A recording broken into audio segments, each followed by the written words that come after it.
আল্লাহ রাব্বুল আলামিন কোরআনুল কারীমের মধ্যে বলেন, ও আমার বান্দা, তুমি যেখানেই থাকো না কেন, যে অবস্থাতেই থাকো,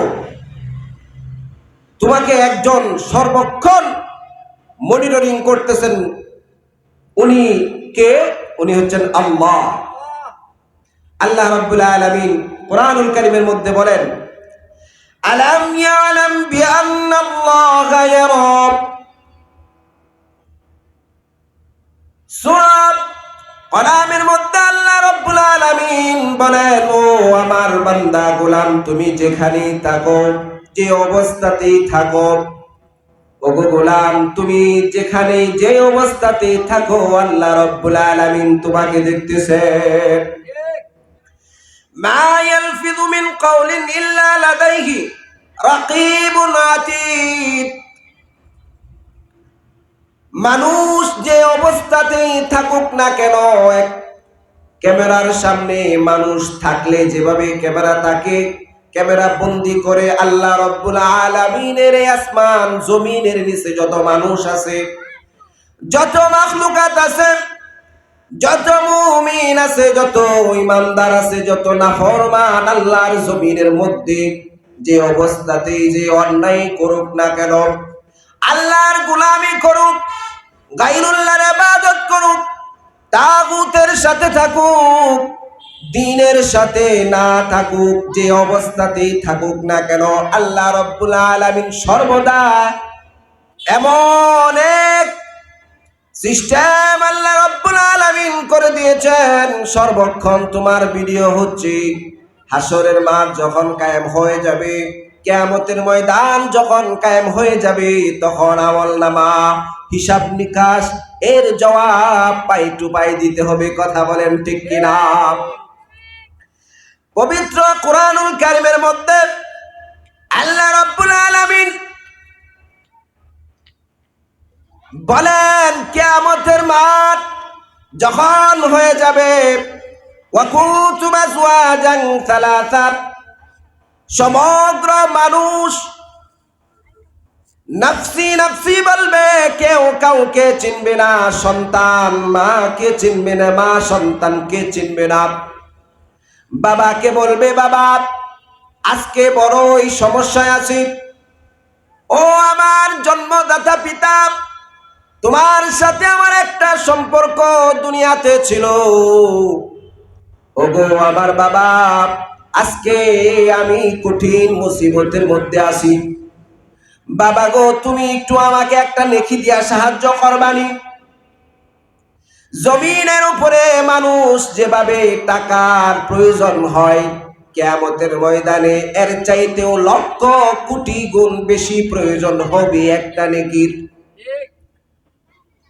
বাবা সন্তানকে চিনবে না, মা সন্তানকে চিনবে না, কোন আত্মীয় তার আরেক আত্মীয়কে চিনবে না। কঠিন মুসিবতের মধ্যে আল্লাহ তাআলা বলেন, ওয়া কুনতুম আজওয়াজান সালাসা, কিয়ামতের ময়দানে তিন শ্রেণীর, তিন ভাবে বিভক্ত হয়ে যাবে মানুষ।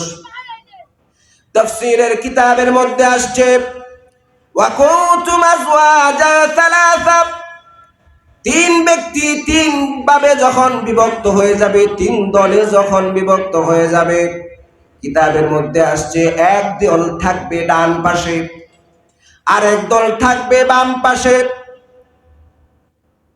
আল্লাহর আরশের ডান পাশে যেই দলটা থাকবে তারা জান্নাতে যাবে, আল্লাহর আরশের বাম পাশে যে দলটা থাকবে সেই দলটা জাহান্নামে যাবে। আরেকটা দল মহান প্রতিপালকের আরশের সামনাসামনি থাকবে। তাফসীরে ইবনে কাসিরের মধ্যে আসছে, মহান প্রতিপালকের সামনে যেই দলটা থাকবে, যেই মানুষগুলোর অবস্থান থাকবে, কিতাবের মধ্যে লেখে এরা হচ্ছে নবী, আম্বিয়া, সিদ্দিকিন, শুহাদারা। ডান পাশের দলের যারা, তারা জান্নাতে যাবে। সামনাসামনি যারা আছে তারাও জান্নাতে যাবে। কিন্তু একটা দল বাম পাশে থাকবে, তাদেরকে বলা হয় বামপন্থী, তারা জাহান্নামে যাবে। আল্লাহ রাব্বুল আলামিন বলেন ওয়া কুনতুম আজওয়াজান সালাসা, ওই তিন ব্যক্তির মধ্যে যারা ডানপন্থী থাকবে, যারা ডান দিকের মানুষ থাকবে, তারা জান্নাতে যাবে। ওয়া কুনতুম আজওয়াজান সালাসা ফাসহাবুল মাইমানাতি মা আসহাবুল মাইমানা, ফাসহাবুল মাইমানাতি মা আসহাবুল মাইমানা। আল্লাহ রাব্বুল আলামিন বলেন এই যে ডানপন্থীরা তারা জান্নাতে যাবে, তারাই হচ্ছে সৌভাগ্যবান, তারাই হচ্ছে সৌভাগ্যবান। আব্দুল্লাহ ইবনে হানজালা রাদিয়াল্লাহু তাআলা আনহু বলেন কিয়ামতের ময়দানে ডানপন্থী যারা থাকবে, ডান দিকে যারা থাকবে, তাদেরকে আল্লাহ তাআলা ডাকবেন, ডাকার পরে জিজ্ঞাসা করবেন, ও আমার গোলাম, তাকাইয়া দেখো তোমার আমল নামা, এখানে এত এত গুনাহ, এমন গুনাহ আছে যেটা কেউ জানে না, তোমার বাবা জানে না তোমার কি গুনাহ আছে। ওরে আমার গোলাম, তোমার মাও জানে না তোমার কি গুনাহ আছে। আজকের এই কঠিন দিনে কিয়ামতের ময়দানে আমল নামার মধ্যে যে গুনাহগুলো আছে, যে গুনাহগুলো লিপিবদ্ধ করা হয়েছে, এগুলোকে আল্লাহ রাব্বুল আলামিন হাত দিয়ে ধরবেন।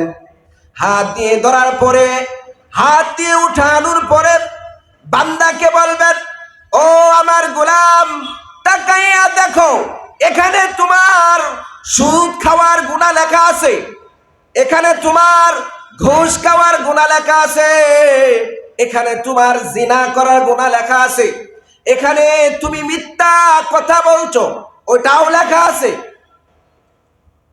মানুষগুলো জানে না। জানে কে? জোরে বলতে হবে, জানে কে? মানুষ আপনার গুনার ব্যাপারে জানে না, কিন্তু যিনি জানেন তার নাম কি? চিল্লায়া বলেন, তার নাম কি? আল্লাহ। আল্লাহ আমার গুনাহ জানে, কেউ জানে না আমার গুনাহ, আমার নাফরমানের কথা কেউ জানে না। আল্লাহ তাআলা বলবেন যে আজকের এই তোমার আমল নামার মধ্যে তুমি যে গুনাহ করেছো, এই গুনাহগুলো এই যে দেখো, দেখা যাচ্ছে, হাত দিয়ে উঠে উঠে আল্লাহ তাআলা বলবেন তুমি কি এরকম গুনাহ করেছো?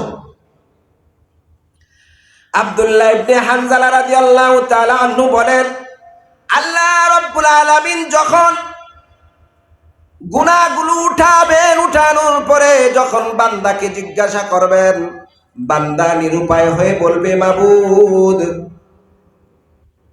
হ্যাঁ আমি গুনাহগুলো করেছি, আমি মিথ্যার সাথে জড়িত ছিলাম, আমি জিনার সাথে জড়িত ছিলাম। রব্বুল আলামিন, আমি আমার গুনাহগুলোকে স্বীকার করলাম, আমি আমার অন্যায়গুলোকে, পাপগুলোকে মেনে নিলাম। যখন আল্লাহ রব্বুল আলামিনের সামনে গুনাহগুলো মেনে নিবে, স্বীকারোক্তি দেবে, আল্লাহ রব্বুল আলামিন বলেন, ওরে আমার বান্দা, তুমি গুনাহ করেছো, এই গুনাহ করেছো, তুমি স্বীকার করলাম।